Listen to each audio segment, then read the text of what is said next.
Hey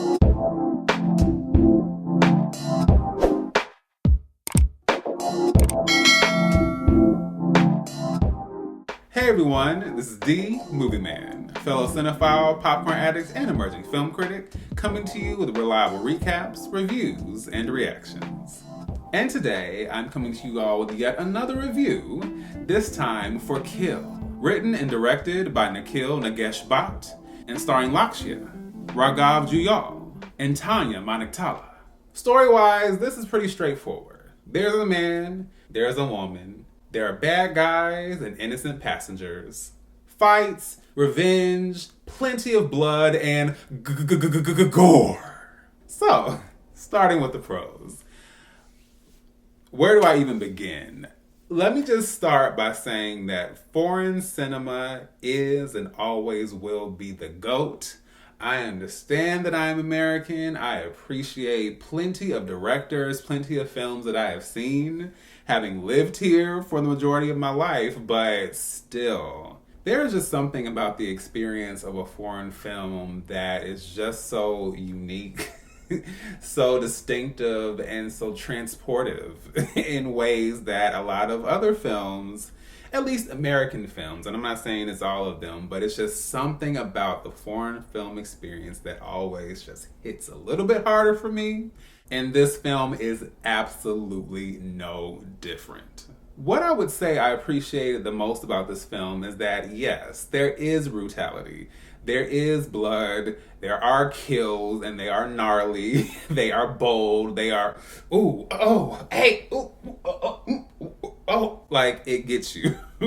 And, you know, I've seen plenty of action films that have brutal, intense, bloody scenes, but there was just something about the energy of this one that just went a little bit further. And for me, even when I flinch, it's exciting. So it wasn't like disruptive or disorienting or disgusting. I was just like, wow, like I'm just the fact that I was so like taken off guard and constantly shocked by a lot of the kills and the moments I was seeing, like it was definitely adding to the adrenaline. You guys know how I can get when it comes to a really intense string of violence. Oh my gosh, the bloodshed, the bullets, the slicing and dicing. My goodness, where has this been all my life? I also thought there was a good amount of fluidity and diversity in the action. It can be very easy for a lot of action films, and I do enjoy action, but it can be very easy for a lot of action films to fall into this very generic, repetitive, soulless action style where it's just like 1, 2, 3, 4, and 5, and 6, and 7, and 8. Like, it gets very bleh. It starts to lose its luster. It starts to lose a lot of that initial excitement, and as we go on, especially if the action is not well done, then it can just make what should be a very exciting experience just drag and feel like, okay, well, if you can't even handle this aspect of this film that should be exciting, then what's the point? But with this film, it never petered off. It never diminished. It never really, even in the moments where things slow down and we get a brief, very brief moment to breathe, it still felt like the energy was still going. It still felt like there was anticipation and so much was going on, and there was still so much to still be excited for and to expect and to still be almost worried by and anxious over. So I would say that was really well done. I would also say, if I were to use an example of a very popular American series, franchise, property, then this film is not afraid to pull a Game of Thrones on you. And I mean, you know, if you know what the Red Wedding is, well, this film isn't afraid to go in that direction. People who you kind of think might stick around, maybe not. People who you think might die quickly, maybe they don't. Maybe certain people make it to the end, maybe certain people don't. It was a shocker, and again, it added to that adrenaline rush. It was just like, what? Like, I was shocked. And I think that also added to the intensity of it all, because it's just like, not only is there all this brutal violence and chaotic energy happening throughout, even the people I think should be safe and would normally be fine in another version of the story aren't. And that made everything feel all the more precarious, but that's how it should be. You should feel like, okay, at any moment, anybody can get it. And the fact that this film committed to that, and I mean really committed to that, whew, yes, it definitely, absolutely added to the experience. One thing that also surprised me is that there was a surprising amount of emotional depth to not just the story, but even the characters. And this might sound surprising, but even when it came down to the antagonists, there was a very refreshing exploration of their emotions and how they responded to the revenge element of the story. And that's not something I'm used to seeing. Usually when it comes to most bad guys and most antagonists, save for a worthy few, usually there is a one-dimensional dynamic to those characters. Most of the time there are just no layers, there's no dimension, and I get it. We're here to defeat the bad guy and the hero saves the day.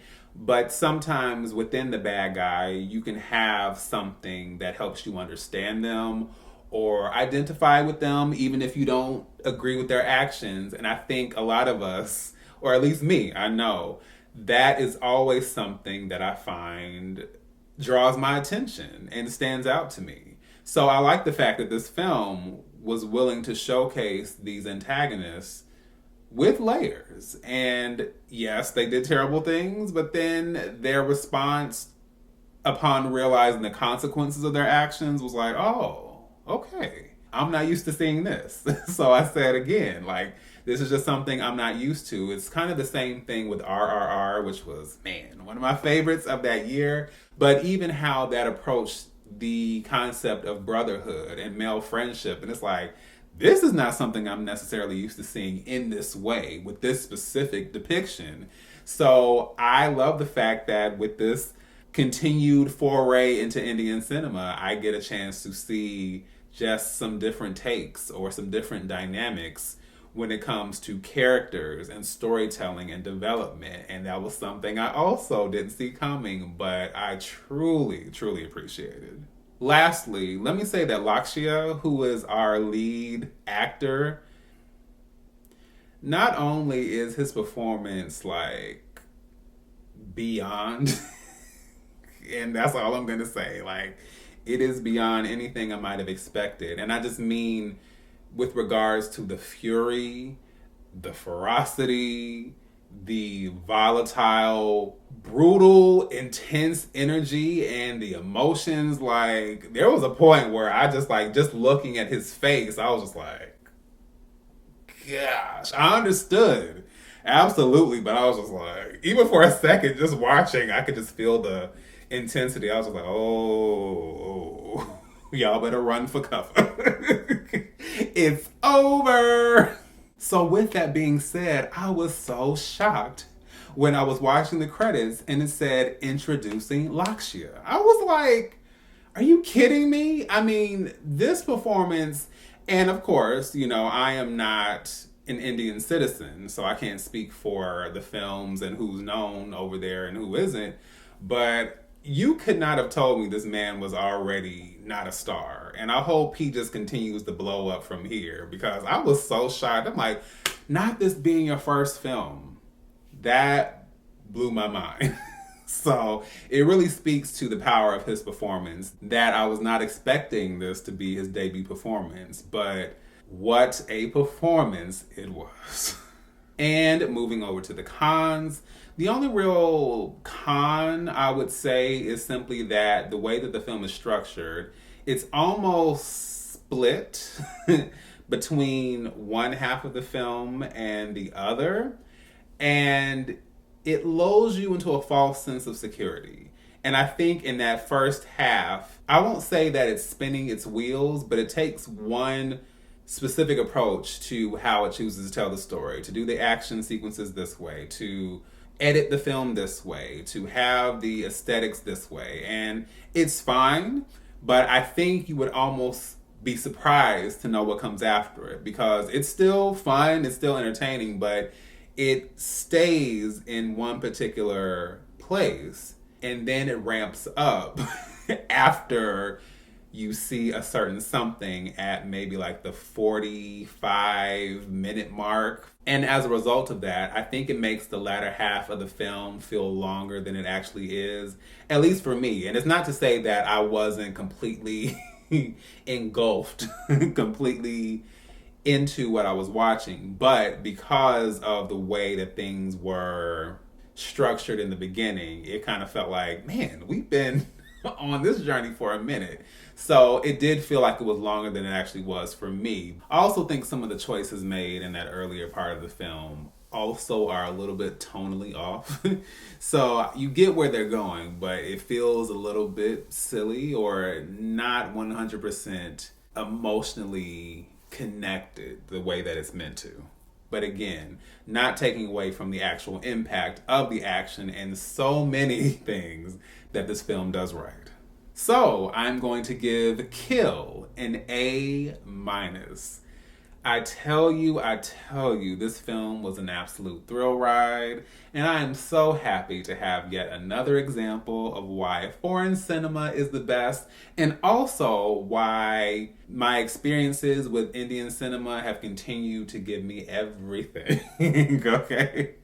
I love it, and I love just having this foray, having this journey into learning more about cinema as represented by different countries and different cultures. And in this respect, India is coming through. And I know I'm behind, so I know India has probably already been coming with plenty of great films, but I'm just so glad to be continuing on that journey and to have this film as another example of the greatness that is Indian cinema. So, once again, this is DMovieman signing off, and I'll see you at the movies.